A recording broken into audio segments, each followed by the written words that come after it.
Federasi Sepak Bola Indonesia, PSSI, menggelar doa bersama menjelang dua laga penting kualifikasi Piala Dunia 2026 zona Asia melawan Australia dan Bahrain. Acara ini berlangsung di kawasan Senayan, Jakarta, pada Jumat malam, 28 Februari 2025. Sejumlah tokoh hadir dalam acara ini, termasuk Ketua Umum PSSI, Erick Thohir, serta Direktur Utama PT GSI, Marshal Masita. Dalam sambutannya, Erick Thohir menegaskan bahwa doa bersama ini bertujuan untuk memperkuat semangat persatuan dan nasionalisme, sekaligus menyambut bulan suci Ramadan. Menurutnya, Timnas Indonesia akan menghadapi dua laga besar yang membutuhkan kerja keras, namun tetap harus diiringi dengan doa dan keyakinan. Acara ini bertujuan untuk memperkuat semangat persatuan dan semangat nasionalisme masyarakat dan pendukung Timnas. Apalagi, menyambut bulan Ramadan ini, kami menghadapi dua pertandingan besar, satu di Australia dan satu di Indonesia melawan Bahrain. Kami harus bekerja keras, tapi jangan lupa bersholawat, ujar Erick Thohir dalam sambutannya.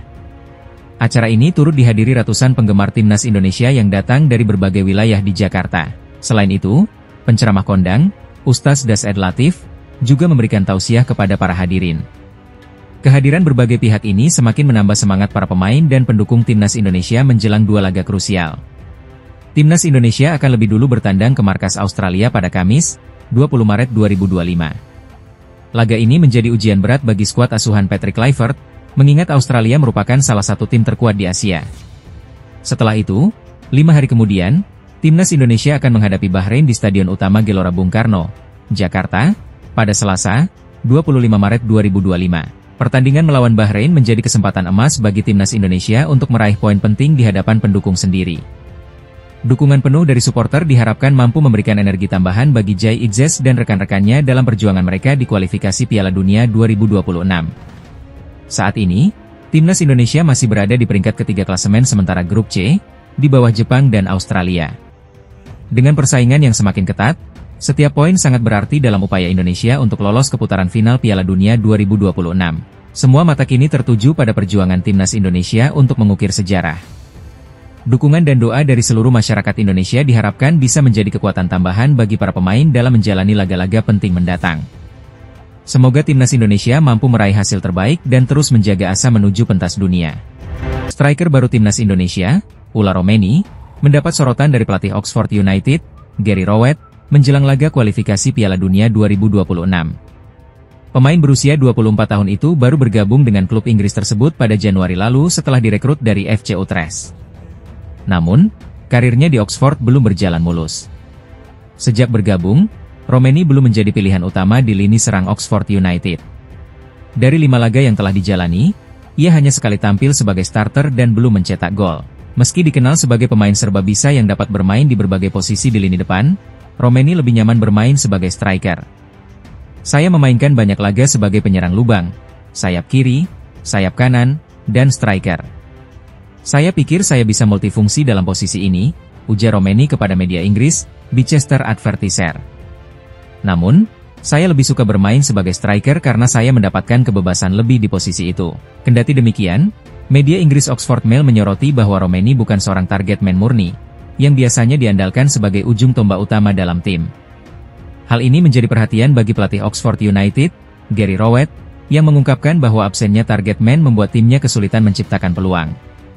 Ketidakhadiran target man berarti kami tidak bisa bermain sesuai dengan keinginan, ujar Rowett, dikutip dari Oxford Mail. Jika melihat tim-tim lain di divisi ini yang memiliki target man, mereka bisa bermain lebih langsung dan menciptakan peluang lebih banyak. Rowett menambahkan bahwa tanpa target man, Oxford United harus mencari cara lain untuk menyerang dan menguasai bola dengan lebih baik. Namun, ia tetap yakin bahwa Romeni dan rekan-rekannya mampu mengatasi tantangan ini. Kami harus memastikan bahwa kami bagus dalam penguasaan bola. Saya pikir kami adalah tim yang mampu mengendalikan bola, tetapi ketika rasa percaya diri menurun, itu bisa menjadi lebih sulit, ujar Rowett. Dengan situasi ini, perhatian tertuju pada bagaimana Romeni akan menampilkan performa terbaiknya di Oxford United, sekaligus bersiap menghadapi kualifikasi Piala Dunia 2026 bersama Timnas Indonesia. Jelang laga melawan Australia di kualifikasi Piala Dunia 2026, mantan striker Timnas Indonesia dan Persib Bandung, Sergio Van Dijk, memberikan pandangannya soal peluang Garuda. Timnas Indonesia akan bertandang ke markas Australia di Sydney Football Stadium pada 20 Maret 2025. 5 hari kemudian, skuad asuhan Patrick Kluivert akan menjamu Bahrain di Stadion Utama Gelora Bung Karno, Jakarta. Dua laga ini menjadi kunci bagi Indonesia untuk menjaga asa lolos ke Piala Dunia 2026. Saat ini, Indonesia menempati peringkat ketiga grup C dengan 6 poin, di bawah Jepang yang mengoleksi 16 poin dan Australia dengan 7 poin. Hanya 2 tim teratas yang lolos otomatis ke putaran final, sementara peringkat 3 dan 4 harus menjalani babak tambahan. Menurut Van Dijk, Indonesia masih punya kans besar untuk bersaing di grup C. Ia menilai bahwa para rival, termasuk Australia, tidak terlalu meyakinkan performanya. Mereka masih punya banyak peluang di grup C, dan menurut saya para pesaingnya juga tidak terlalu meyakinkan, ujar Van Dijk kepada Voet Balzone. Meskipun begitu, ia tetap mengingatkan bahwa Australia adalah lawan yang harus diwaspadai. Australia tentu saja tim yang harus selalu diperhitungkan. Namun, dalam beberapa tahun terakhir, saya rasa mereka tidak berada di level yang sama seperti antara tahun 2006 dan 2020. Nama-nama besar yang bermain untuk Australia juga semakin sedikit akhir-akhir ini, tambahnya. Selain itu, Van Dijk juga menilai bahwa Bahrain dan Cina bukan tim yang terlalu istimewa. Ia yakin, kecuali melawan Jepang, Indonesia bisa mengamankan poin di laga-laga lainnya.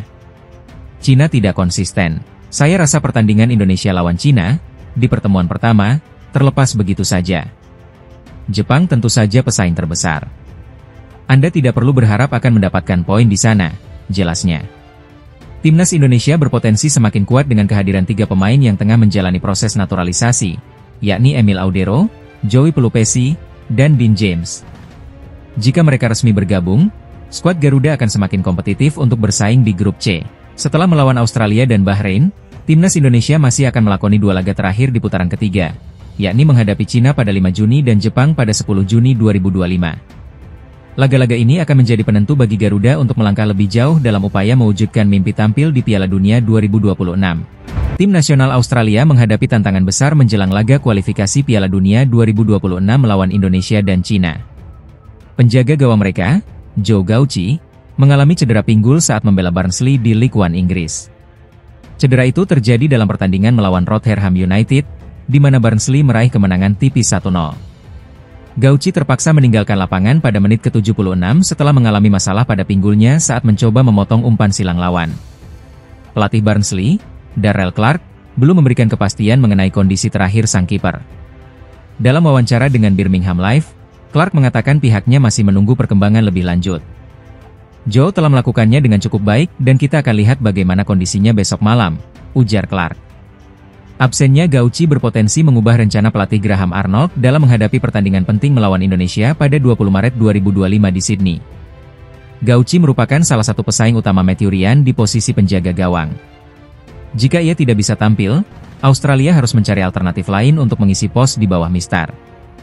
Di tengah kekhawatiran atas cedera Gauci, ada kabar baik bagi timnas Australia. Kiper utama mereka, Matthew Ryan, telah pulih dari cedera yang sebelumnya membuatnya absen dari beberapa pertandingan. Ryan, yang kini membela klub Prancis, Lens, sudah kembali merumput dalam laga melawan FC Nantes akhir pekan lalu. Meskipun Lens gagal meraih kemenangan, kembalinya Ryan memberikan kelegaan bagi timnas Australia. Dengan kondisi yang masih belum pasti bagi Joe Gauci, Australia kemungkinan besar akan mengandalkan pengalaman Matthew Ryan dalam pertandingan melawan Indonesia dan Cina. Namun, tim pelatih tetap berharap Gauci bisa segera pulih agar memiliki lebih banyak opsi dalam laga krusial ini. Timnas Indonesia akan menghadapi 2 laga penting di putaran ketiga grup C kualifikasi Piala Dunia 2026 zona Asia.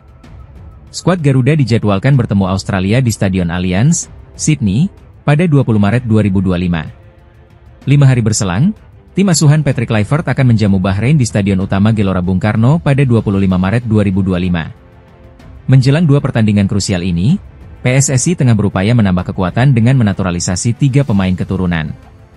Ketiga pemain tersebut adalah Emil Audero, Joey Pelupesi, dan Dean James. Jika proses naturalisasi rampung tepat waktu, mereka akan menjalani debut saat melawan Australia. Namun, PSSI harus bergerak cepat.